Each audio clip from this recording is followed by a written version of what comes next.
Welcome back sa ating panibagong video, and today, ang ituturo ko sa inyo ay ang kantang Maybe This Time by Michael Martin Murphey. So ito rin yung kinover ni Sarah Geronimo na nag-viral ngayon.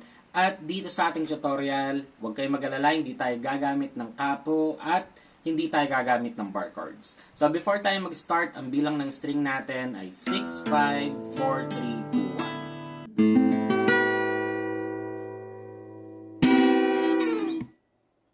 Okay, so umpisa na natin dito sa ating pinakaunang part, which is ang intro. So meron lang tayong apat na chords. So yung unang chords natin ay C.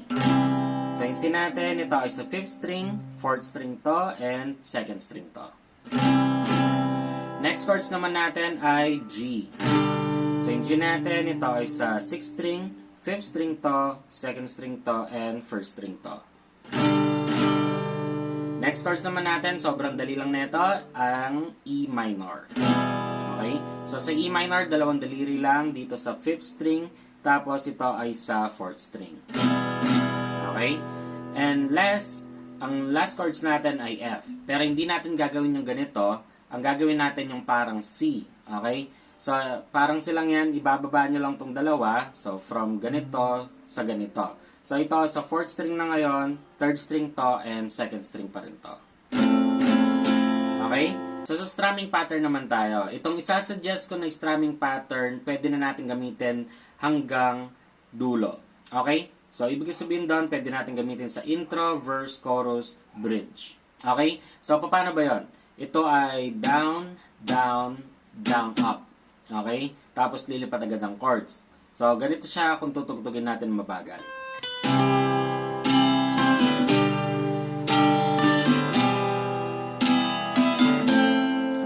Pero syempre kung meron kayong ibang strumming pattern, pwede nyo i-comment dyan sa baba para ma-share na rin natin sa iba nating tagapanood. So next part naman natin ay verse. So yung mga chords natin dito ay C, tapos E minor, F, tapos G. Okay? So ito yung part na too old to meet again.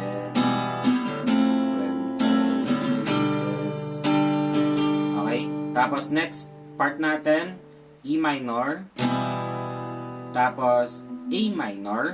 So ito yung bagong chords natin. So A minor, ito ay sa 4th string, 3rd string to, and 2nd string to. Tapos D minor. So yung D minor natin, ito ay sa 3rd string, 2nd string to, and 1st string to. Tapos G. Okay?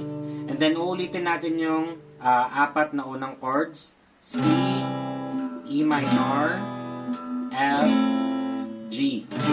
Okay? After nun, E minor, tapos D minor, and then F, tapos E minor, F ulit, at ang last chords ay G. Okay? So dito sa D minor, pag ginagawa nyo siya ng medyo mabagal, parang mag-off siya. Ito yung naka-yellow na yan. Parang mag-off yung tunog, pero tuloy-tuloy nyo lang, papasok din yan sa tono. Okay? So, yung strumming pattern natin, again, same lang doon sa nauna kong sinadjust sa inyo. So, tara, wag na natin patagalin pa. Practicein na natin sabay-sabay. 1, 2, 3, go.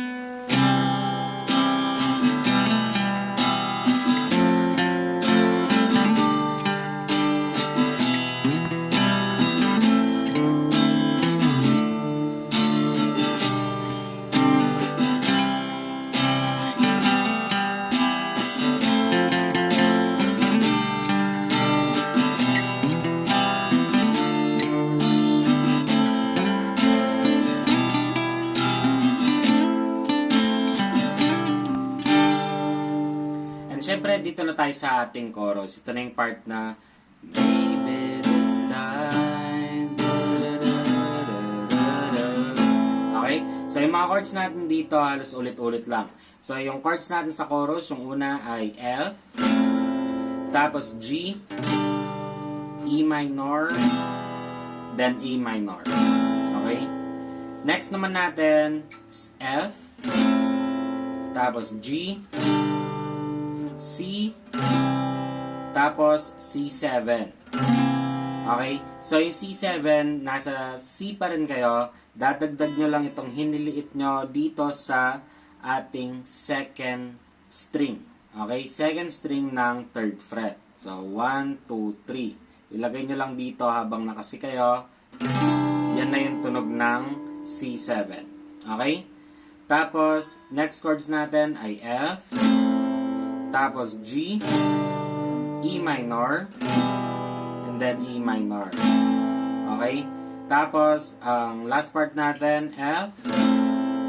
Tapos G. And then last chords ay C. Okay?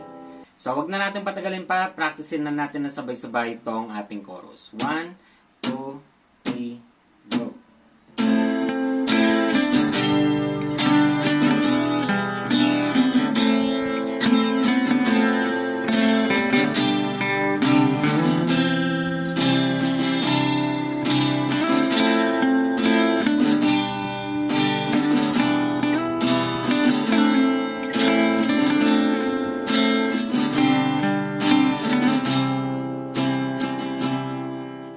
So, after ng ating unang chorus, pupunta na siya ng verse 2, tapos second chorus. And then after neto, dito na siya sa bridge. Ito na yung nakikita natin lagi sa TikTok na sinasayaw nila. So, ito na yung part na she's mine, back.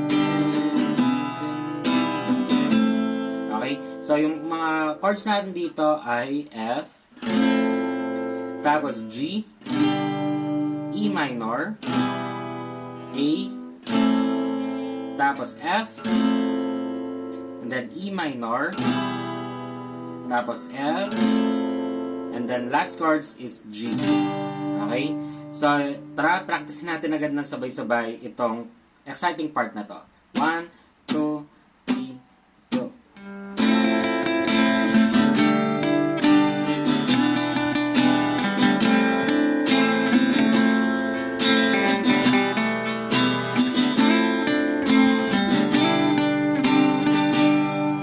So, after netong ating bridge, pupunta na siya ng chorus, pero this time, tataas na yung ating mga chords. Pero sa video ito, hindi muna natin tuturo kung paano yung transition ng from these chords sa transition na chord. Okay? Pero kung gusto nyo malaman yon, i-comment nyo lang sa baba at gagawa tayo ng panibagong video para doon.